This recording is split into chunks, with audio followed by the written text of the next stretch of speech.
유전무죄, 무전유죄라는 말이 있습니다. 죄가 있고 없고가 돈에 의해 결정된다는 말입니다. 돈 있고 빽 있는 사람은 죄가 없다는 판결을 받고 돈 없고 빽 없는 사람은 죄가 있다는 판결을 받는다는 말입니다. 자, 이런 말은 왜 생겼을까요? 실제로 이런 일들이 일어나기 때문이 아닐까요? 자, 유명 로펌은 승률을 자랑합니다. 재판에서 이기고 지고 하는 게 그 사람이 실질적으로 죄가 있냐 없냐의 문제가 아니라 어떤 변호사를 만나느냐, 어떤 검사, 판사를 만나느냐에 따라서 결정된다는 말인데요. 이런 현실은 우리에게 자괴감을 줍니다. 국회의원들 가운데 군대를 안 간 사람 비율이 굉장히 높습니다. 군대를 못 갈 정도로 신체적으로 큰 장애가 있어야만 국회의원을 할 수 있는 걸까요? 여러분 인생 살아보시니 어떻습니까? 세상이 공평한가요? 세상 돌아가는 게 정당한가요? 우리는 정정당당한 사회에서 살아가고 있나요? 사람들은 정정당당하지 못할 때 깊은 분노를 느낍니다. 스포츠 경기에서 사람들이 실력을 겨룹니다. 예를 들어 올림픽이라고 할게요. 선수들의 인생이 걸린 경기가 진행되고 있습니다. 또 나라와 나라 간의 희비가 엇갈리는 경기가 진행되고 있습니다. 이런 디지털 시대 속에서도 심판이 약소국인 선수에게 불리하게 판정하고 강대국의 선수에게 유리하게 판정을 하는 그런 오심 사례가 나옵니다. 또 어떤 경기에서는 인종차별까지 느껴지기도 합니다. 자, 이렇게 정정당당하지 못할 때 사람들은 분노하게 됩니다. 이딴 세상에서 살아가는 게 너무 싫습니다.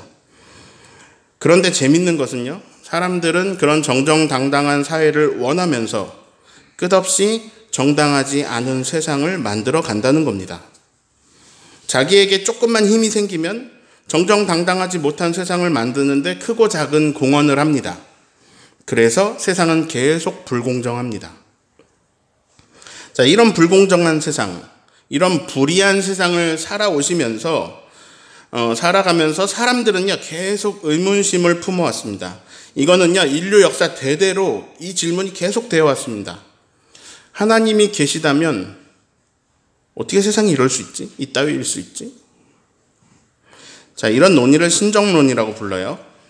세상이 하나님께서 주관하신다고 하는데, 하나님의 주권 아래 있다고 하는데 왜 죄악이 맹위를 떨치는지, 아니 과연 하나님이 공의로우신 분이 맞는지, 하나님이 선하신 분이 맞는지, 자, 하나님이 그럼 전지전능하신 분이 맞는지, 이런 논의는 이제 인류 대대로 이어져 왔고요. 그리고 기독교 안에서도 이런 질문, 이런 답이 계속 이어지고 있습니다. 목사님, 어떻게 이럴 수 있습니까? 하나님이 계신데 어떻게 세월호가 침몰합니까? 어떻게 이태원에서 길을 걷던 사람들이 죽습니까? 그냥 가족하고 친구들하고 추억을 만들려고 간 것뿐인데 어떻게 이런 사고가 일어납니까? 아니 목사님, 전쟁은 왜 이렇게 계속 일어납니까? 그 지역에 사는 어린이들은 무슨 잘못이 있다고? 왜 아무 잘못 없이 그냥 그렇게 죽어야 하나요? 저에게 이런 질문을 하신다면 저는 대답을 할 수 없습니다. 저는 제 나름대로 답을 가지고 있긴 하지만 그 답이 정답이라는 보장도 없고, 어떤 사람들에게는 위로가 되고 해답이 되겠지만 또 어떤 사람들에게는 이게 충분히 설명이 안 되고 공감도 안 될 거예요. 하박국 선지자도 같은 고민이 있었습니다. 근데 그가 이걸 누구한테 물어봐야 될까요? 이런 고민을? 자기가 선지자인데요. 네, 하박국 선지자는요, 하나님께 직접 물어보았습니다. 하박국 1장 13절을 읽어볼까요? 주께서는 눈이 정결하심으로 악을 참아 보지 못하시며 패악을 참아 보지 못하시거늘 어찌하여 거짓된 자들을 방관하시며 악인이 자기보다 의로운 사람을 삼키는데도 잠잠하시나이까? 하나님, 왜 조용하십니까? 왜 잠잠하십니까? 왜 방관하십니까? 악인이 의인을 삼키고 있습니다. 왜 가만두십니까? 이 악인들이 여러 나라를 멸망시키는 게 옳습니까? 왜 보고 계십니까? 자, 다시 여러분에게 여쭙습니다. 세상이 공평한가요? 정당한가요? 오늘 예수님의 비유에는요, 등장인물이 딱 2명 나옵니다. 자, 등장인물 1은 재판관입니다. 누가복음 18장 2절을 읽습니다. 이르시되 어떤 도시에 하나님을 두려워하지 않고 사람을 무시하는 한 재판장이 있는데, 자, 이 재판관을 살펴봅시다. 이 사람은 힘이 있는 사람입니다. 예, 이 사람 한마디에 재판 결과가 달려 있어요. 근데 이 사람의 특징을 보면요, 하나님을 두려워하지 않아요. 하나님 무서워서 나쁜 짓을 못하는 사람들도 있습니다. 근데 이 사람은 그런 사람 아니에요. 자, 이 사람의 2번째 특징은 사람들을 무시합니다. 아나무인입니다. 자, 하나님도 무시하고 사람도 무시하고. 근데 이런 사람이 권력을 가졌다. 이건 정말 최악이에요. 지금 이 도시의 상황은 최악입니다. 자, 제주도에 만약에 재판관이 1명 있는데, 판사 1명 있는데 저 사람이라면 여러분 어떻게 하시겠습니까? 정확하게 이런 일이 일어날 거예요. 사람들은 뇌물을 준비하기 시작합니다. 그 사람은 하나님이고 사람이고 뭐가 없어요. 뭐라고 재판할지 몰라요. 근데 뇌물을 주면 나한테 유리하게 판결을 내릴 확률이 높죠. 너도 나도 뇌물을 바칠 겁니다. 자, 2번째 등장인물은 한 과부입니다. 3절을 읽습니다. 그 도시에 한 과부가 있어 자주 그에게 가서 나의 원한을 풀어주소서 하되. 자, 이 2번째 등장인물을 살펴봅니다. 지금 시대는요, 과부가 수백억 자산가일 수도 있고요, 판사, 검사가 과부 그분일 수 있습니다. 근데 이 이야기는 지금 2000년 전 상황으로 들어야 돼요. 그 시대에 그 동네에서는요, 여성과 아이를 무시했습니다. 사람 취급을 안 해줬어요. 남편이 없는 여성은 정말 살아가기 힘든 시대였습니다. 정말 생존하기 힘든 시대였어요. 그러니까 상대적으로 힘이 좀 없다 이게 아니고 절대적으로 힘이 없는 절대적인 약자입니다. 누군가 도와줘야 되는 사람입니다. 이 사람은 심지어 깊은 원한도 가지고 있습니다. 어쩌면 이 원한이 남편이 죽은 이유와 관련이 있을 수도 있겠죠. 이 여인은 너무너무 억울해서, 그래서 자기 원한을 좀 풀어달라고 재판관을 계속 찾아갑니다. 자, 예상해 볼까요? 이 여인이 뇌물을 준비할 수 있었을까요? 아마 입에 풀칠하기도 힘들었을 겁니다. 자, 그 재판관이 뇌물도 없는 이 여인한테, 심지어 여성이에요. 심지어 과부예요. 관심이 있을까요? 이 여인의 얘기를 들어줄까요? 처음엔 들었을지도 모릅니다. 근데 이제 처음 들었으면 이제 스토리를 알잖아요. 2번째 찾아왔을 때 그 이야기를 들어주고 있을까요? 지금 뇌물 가지고 온 남자들이 막 줄을 서 있을 텐데요. 이 재판관은요, 정이고 공이고 그런 거 없습니다. 사람을 무시하는 사람인데 여성이고 과부고 얼마나 더 무시하고, 이 가난한 과부를 얼마나 무시했겠습니까? 자, 요즘 말로 관심 1도 없죠. 근데요, 이 과부는 재판관 머릿속에 1도 없는 사람이 아니라 오히려 재판관 머릿속에는요, 이 과부로 꽉 차 있습니다. 4절과 5절을 읽습니다. 그가 얼마 동안 듣지 아니하다가 후에 속으로 생각하되 내가 하나님을 두려워하지 않고 사람을 무시하나 이 과부가 나를 번거롭게 하니 내가 그 원한을 풀어주리라. 그렇지 않으면 늘 와서 나를 괴롭게 하였느니라. 아멘. 자, 여기에 오늘 설교 제목이 있습니다. 5절에서 찾아보세요. 내가 풀어주리라. 자, 왠지 이 제목만 보면은 하나님께서 우리에게 막 큰 소망을 주시면서 하시는 말씀 같죠?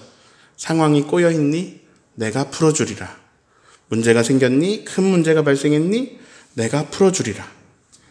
자, 근데 여기서 내가 풀어주리라 라고 말하는 사람은요, 불의한 사람입니다.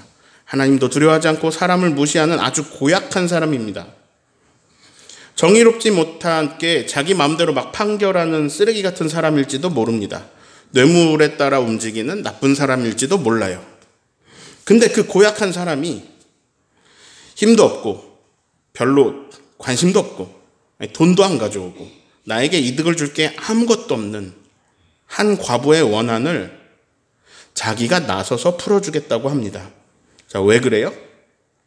번거로워서. 번거롭다는 거는 괴롭다는 겁니다. 귀찮고 괴롭다는 거예요.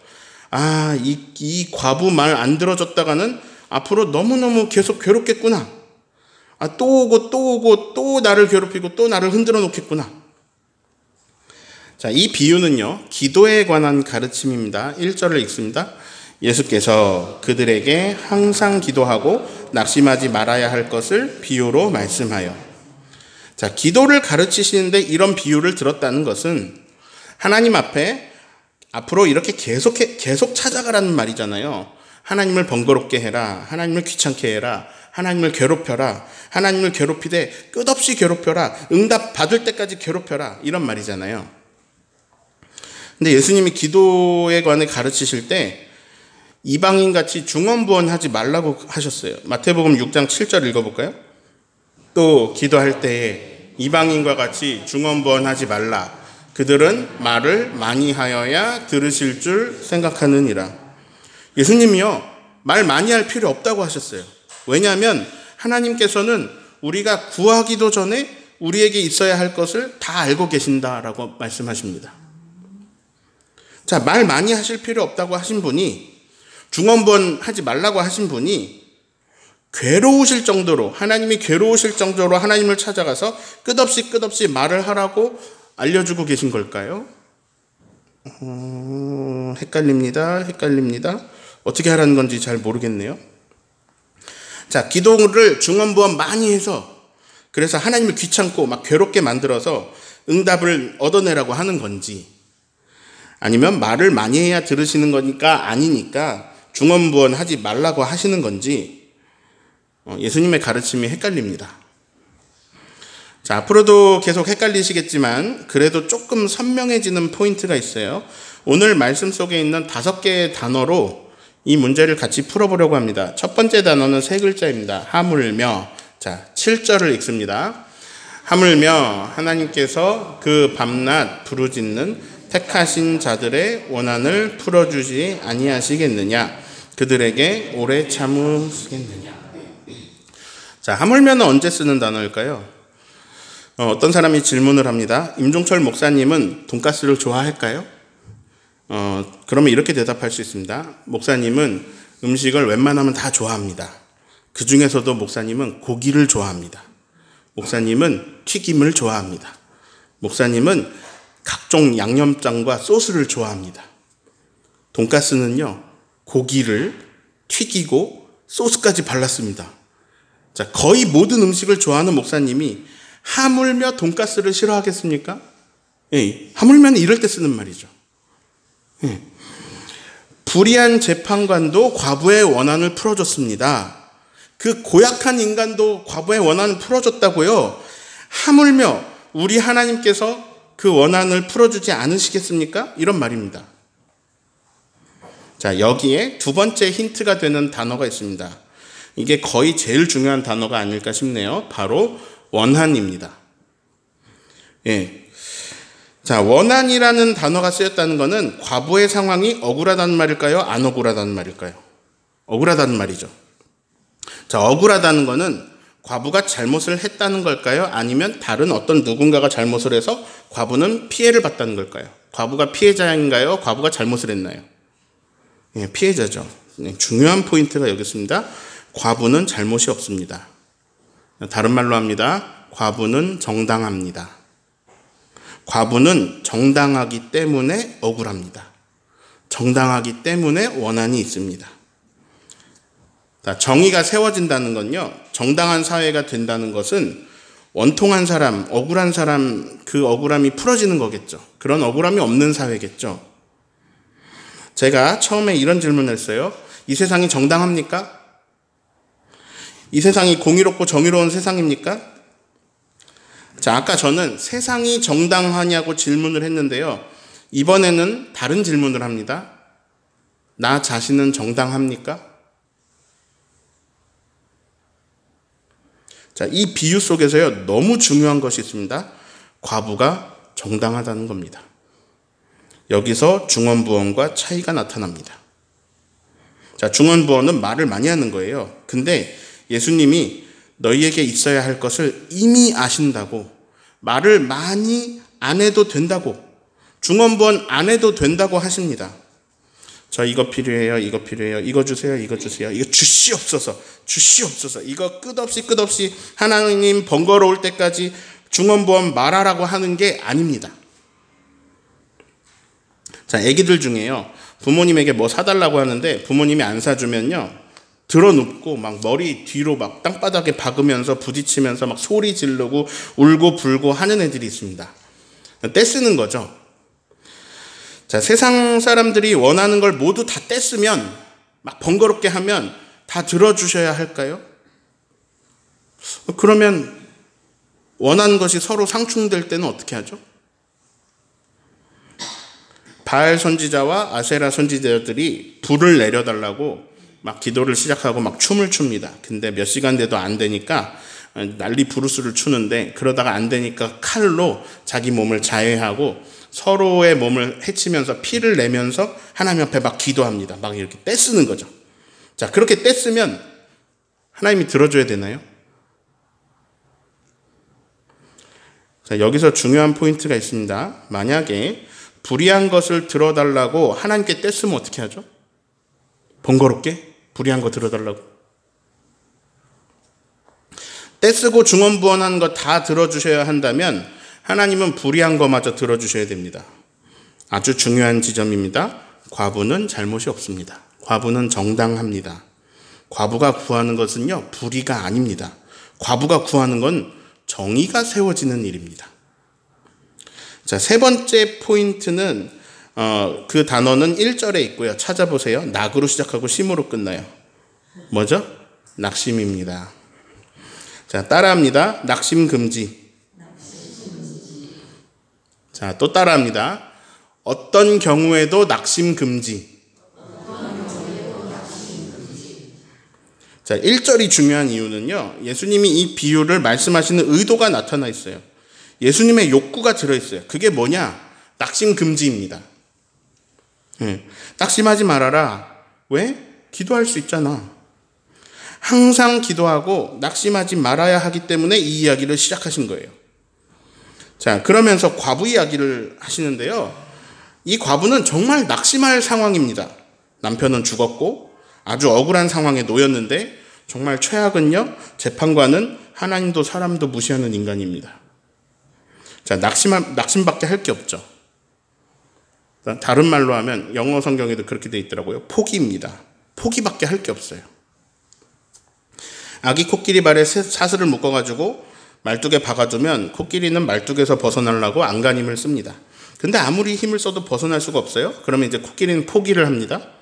근데 코끼리가 어른이 되었습니다. 이미 청소년기부터 그 말뚝 정도는 뽑을 수 있는 힘을 가졌어요. 그런데 어른이 된 코끼리가 아직도 말뚝에서 벗어나질 못합니다. 왜냐하면 스스로 포기해버렸기 때문에 그래요. 시도조차 하지 않아요. 자, 지금 과부는요, 포기할 상황이에요. 상황이 그렇잖아요. 포기해버리고 낙심한 상태로 살아야 할 상황입니다. 아니, 어쩌면 하늘도 무심하시지. 이렇게 억울한데, 심지어 재판관이 너무 고약한 인간이에요. 근데 낙심하지 않았습니다. 과부가 할 수 있는 게 딱 하나 있는데요, 그걸 계속 하는 겁니다. 자, 네 번째 포인트가 되는 단어는 기도입니다. 자, 1절에서 예수님의 의도를 들었잖아요. 기도하고 낙심하지 말자. 예수님은 과부의 행동을 기도라고 표현하셨습니다. 자, 아까 오늘 설교 제목, 내가 풀어주리라. 이 말은 누가 한 말이라 그랬죠? 불의한 재판관이 한 말이에요.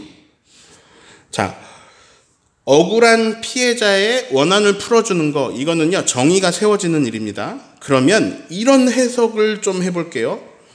과부가 기도를 했더니 정의가 세워졌다. 심지어 그 정의가 세워지는 일에 불의한 재판관에 의해서 정의가 세워졌다. 기도를 했더니. 하물며 하나님께서 너희가 정의를 세워달라고 기도하는데 그 원한을 풀어주시지 않겠니? 우리는 지난 9년 동안 하나님 나라에 대해서 많은 이야기를 나눴습니다. 하나님 나라는 뭐 우리 언어로 막 이렇게 쉽게 간단하게 설명할 수 있는 나라는 아니겠죠. 우리의 인식과 어떤 우리의 차원을 넘어서 있죠.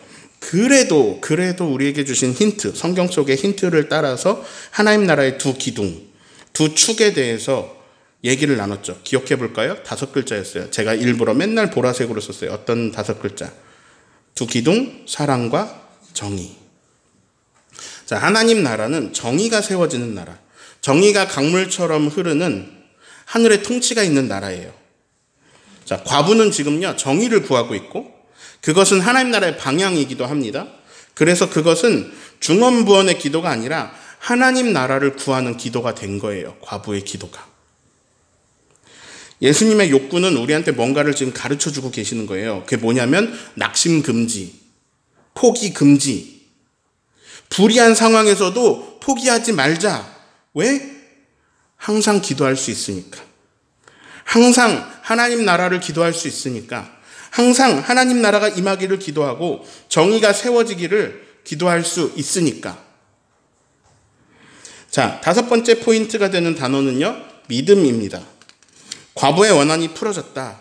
와, 과부의 원한이 풀어졌다. 만세. 정의가 세워졌다. 만세. 이러고 이 비유가 딱 끝나면 좋겠는데요. 그러면 마음이 시원해요. 근데 이 비유는 끝이 좀 아쉽습니다. 8절을 읽습니다. 내가 너희에게 이르노니 하나님께서 속히 그 원한을 풀어주시리라. 그러나 인자가 올 때에 세상에서 믿음을 보겠느냐 하시니라. 그러나 내가 올 때 세상에서 믿음을 보겠느냐. 자, 이 말은 믿음을 보기 쉽다는 말일까요? 어렵다는 말일까요? 믿음을 보기 어렵다는 말이죠. 자, 오늘 말씀에 따르면 믿음이 뭐냐? 믿음은 낙심하지 않고 항상 기도하는 것입니다. 이게 믿음이에요. 항상 기도하고 낙심하지 않는 게 이게 믿음이에요. 그리고 과부를 볼 때 믿음은 불의한 세상에서 나는 정당한 거예요. 세상은 불의하고 재판관마저도 불의한 상황에서도 나는 정당함을 지키는 겁니다.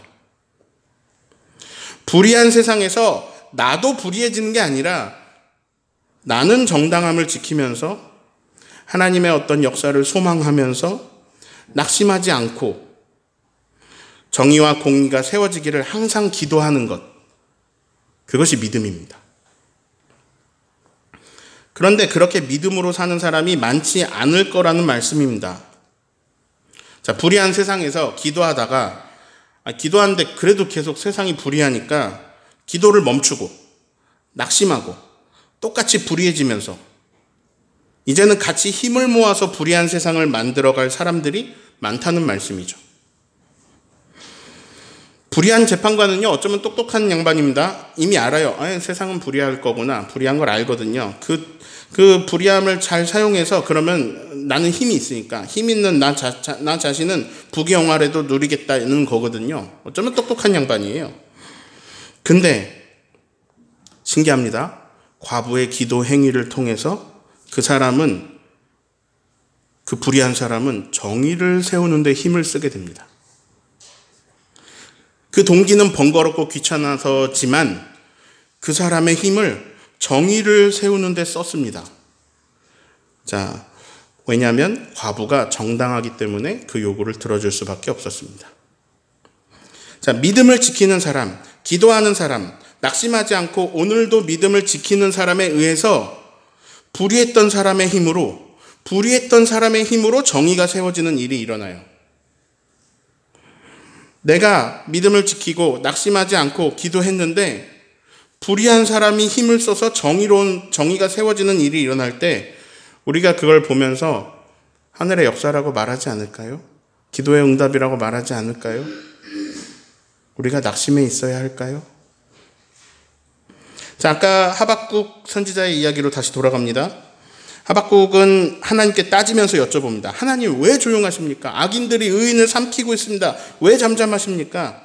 근데 하나님이 대답을 주세요. 하박국에게 대답을 하십니다. 너는 아주 크게 적어라. 명백하게 판에 새겨라. 아주 크게 달려가면서도 읽을 수 있게 적어라. 우리가 막 자동차 타고 가면서 아주 큰 간판이 있으면 딱 읽어지잖아요. 하박국 2장 2절을 읽습니다. 여호와께서 내게 대답하여 이르시되 너는 이 묵시를 기록하여 판에 명백히 새기되 달려가면서도 읽을 수 있게 하라. 자, 그렇게 크게 적어야 할 말씀을 좀 많이 주셨는데 요약해 볼게요. 3절, 4절이 이 오늘 예수님 말씀하고 비슷한 내용인데요. 그 중에 요약해서 4절의 밑줄 친 부분만 같이 읽겠습니다. 이 내용이 핵심이에요. 같이 읽습니다. 의인은 그의 믿음으로 말미암아 살리라. 의인은 믿음으로 살리라. 이게 로마서에도 히브리서에도 갈라디아서에도 똑같은 말씀을 주세요. 근데 의인은 믿음으로 살리라. 믿음으로 말미암아 살리라. 자, 하박국이 물어봐요. 하나님 어떻게 된 거예요? 하나님 왜 그럽니까? 세상이 왜 이렇게 악합니까? 근데 하나님이 다른 대답을 하십니다. 하나님이 세상이 왜 이렇게 악한지 말씀하지 않고 이렇게 말씀하세요. 의인은 믿음으로 말미암아 살리라. 예수님이 말씀하십니다. 인자가 올 때에 그 믿음을 보겠느냐? 자, 불의한 세상, 정당하지 못한 세상을 보면서 우린 낙심합니다. 화가 나고요. 분노합니다. 의문점 투성이에요. 근데 오늘 우리는 말씀 속에서 이런 메시지를 듣습니다. 불의한 세상에서 네가 정당해라. 네가 믿음을 지켜라. 힘 있는 자들이 하나님도 사람도 무시하는 자들이 힘을 가지고 있다. 그들이 불의한 세상을 만들고 있다. 그럴지라도 너는 항상 기도하고 낙심하지 말아라. 너는 믿음으로 살아라. 근데 그런 믿음으로 사는 사람을 보겠느냐? 세상에 어떻게 이렇게 정당하지 못합니까? 질문으로 시작한 우리는 도리어 예수님의 질문 앞에 있습니다. 네가 믿음으로 사는 사람 해보지 않을래? 의인은 믿음으로 살리라. 불의한 세상에서도 항상 기도하면서 낙심하지 않고 믿음을 지키면서 정의를 세워나가는 저와 여러분 되시기를 예수님의 이름으로 축원합니다.